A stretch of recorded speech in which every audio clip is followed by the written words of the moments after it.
জাতির উদ্দেশ্যে ভাষণ দিয়েছিলেন ডোনাল্ড ট্রাম্প। তার ভাষণের একটা কথা বলেছিলেন যে ইরানের যে সামরিক অস্ত্র আছে সবগুলো চূর্ণ করে দিয়েছেন।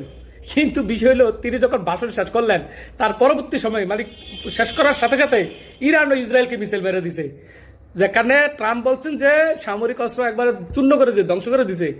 তার ভাষণ শেষ হইতে না হইতেই ইরান আবার মেরে দিছে, মিসাইল মেরে দিছে। ইরান কিন্তু ভাই অনেক দুষ্ট, এরা খুবই দুষ্ট। ট্রাম্পে গণাতে ধরে না, ভাষণ দিয়ে বলছে যে আগামী 3 সপ্তাহ 2 থেকে 3 সপ্তাহ কঠোর চালাবে, ওই যে হামলা চালাবে, কঠোর চালাবে, তারা মিসাইল মারবে, অনেক বড় মানে যুদ্ধটা খুবই ভয়াবহ যুদ্ধের একটা ইঙ্গিত দিচ্ছেন তিনি।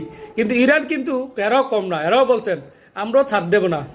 ভাই এমন একটা পর্যায়ে গেছে এখন ইরানের সাথে ট্রাম্প কিছু না পেরে, যুদ্ধ পারতেছে না, যুদ্ধ যে অবস্থা আছে এখন ইরান মানে ট্রাম্প পারতেছে না, না পেরা জাতির উদ্দেশ্যে ভাষণ দিয়ে বলে যে আমরা তো তাদেরকে গত 15 সালের যে ওই সময় বলছি যে পারমাণবিক অস্ত্র যেটা সেটা যেন তাদের শক্তি অর্জন করতে না পারে। আমরা ওই সময়তেই বলে আসতেছি আমরা যদি এই যে তাদের সাথে যে চুক্তিটা ছিল যেটা বারাক ওবামা করে গিয়েছেন, সেই চুক্তি থেকে যদি বাইরে না যেতাম তাহলে এতদিনে বলে পারমাণবিক বোমা করে ফেলতো, মানে তৈরি করে ফেলতো। তিনি তার ভাষণ দাবি করেছেন।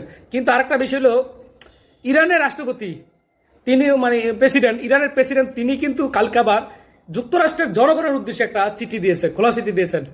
তিনি বলছেন যে আমরা কিন্তু আগ বাড়িয়ে কোনো দেশের উপর আমরা হামলা চালাই না, কোনো দেশকে আমরা যুদ্ধে জড়াই না, আমাদের অস্তিত্ব টিকে দেওয়ার জন্য আমরা কিন্তু এটা করতেছি। এই যে যুদ্ধ, এটা খুবই অবৈধ যুদ্ধ, এটাতে যুক্ত হতে পারে না। তার বক্তব্য কিন্তু এটাই।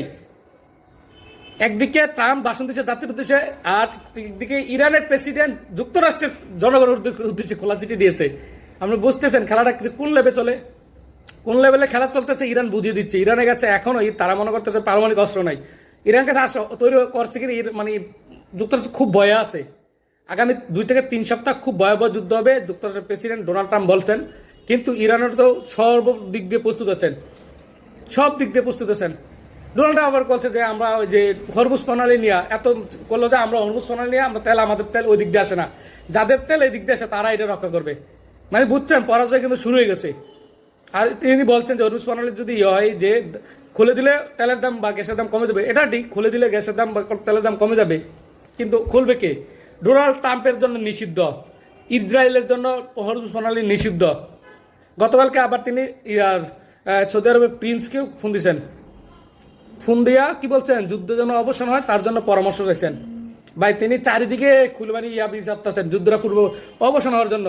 ইরান আবার বলে দিছে যুদ্ধ কোনো হবে না, যুদ্ধবিরতি হবে না, হইলে একেবারে আমাদের যে শর্ত দিয়েছে 5টা, এই 5টা শর্ত মানতে পারলে আমরা অবসান হবো, কোনো বিরতি নেই, অবসান হবো।